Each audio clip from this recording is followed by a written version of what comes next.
आज की वीडियो में हम आपको एक ऐसा वाकया सुनाने जा रहे हैं जिसे सुनकर आप हैरान रह जाएंगे। जब एक हाफिज कुरान लड़की का इंतकाल हुआ और उसे दफनाया गया, तो उसकी कब्र पर कुत्ते भौंकते रहे और कुछ अजीबोगरीब घटनाएं होने लगीं। आखिर ऐसा क्यों हो रहा था? पूरी कहानी जानने के लिए वीडियो को आखिर तक जरूर देखें।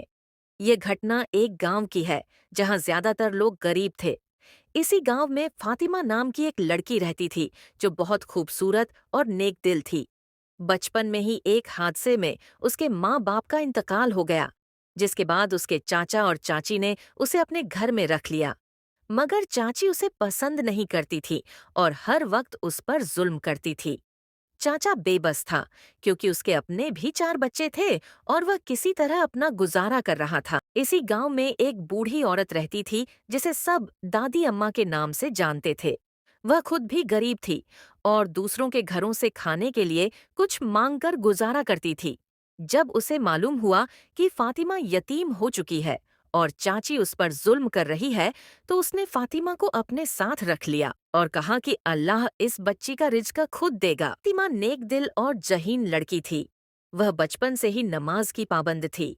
दादी अम्मा के साथ रहकर उसने कुरान पाक पढ़ना शुरू किया और कुछ ही सालों में पूरा कुरान हिफ्ज कर लिया। मदरसे की एक बच्ची उसकी सहेली बन गई, जो मदरसे से आकर उसे दीनी तालीम देती थी।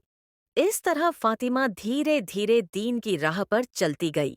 जब वह जवान हुई, तो पूरे गांव में उसकी नेकी और हुस्न की मिसालें दी जाती थीं। गांव के एक चौधरी ने अपने बेटे सलीम का रिश्ता फातिमा के लिए भेजा, मगर दादी अम्मा ने इनकार कर दिया, क्योंकि सलीम बदचलन था। चौधरी खामोशी से वापस चला गया। फिर एक दिन खबर आई कि फातिमा का इंतकाल हो गया है। पूरा गांव हैरान था। उसकी तदफीन के बाद अजीब घटनाएं होने लगीं। रोज उसकी कब्र पर कुत्ते आकर भौंकते और उसे खोदने लगते। कुछ लोगों ने कहना शुरू कर दिया कि शायद फातिमा ने कोई गुनाह किया होगा, जिसकी सजा उसे मिल रही है। बाद में मालूम हुआ कि चौधरी के बेटे सलीम ने फातिमा के साथ जबरदस्ती करने की कोशिश की थी, मगर फातिमा ने सजदे में गिरकर अल्लाह से मदद मांगी। सलीम ने गुस्से में आकर उसे कत्ल कर दिया और अपने पालतू कुत्तों को उसकी कब्र पर भेजकर बदनाम करने की कोशिश की।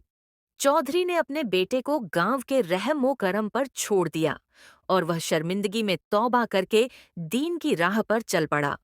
उसने एक मदरसा बनवाया ताकि गरीब बच्चे तालीम हासिल कर सकें। प्यारे दोस्तों, अगर आपको हमारी वीडियो पसंद आई हो तो इसे लाइक करें और हमारे चैनल को सब्सक्राइब करें। अल्लाह हाफिज।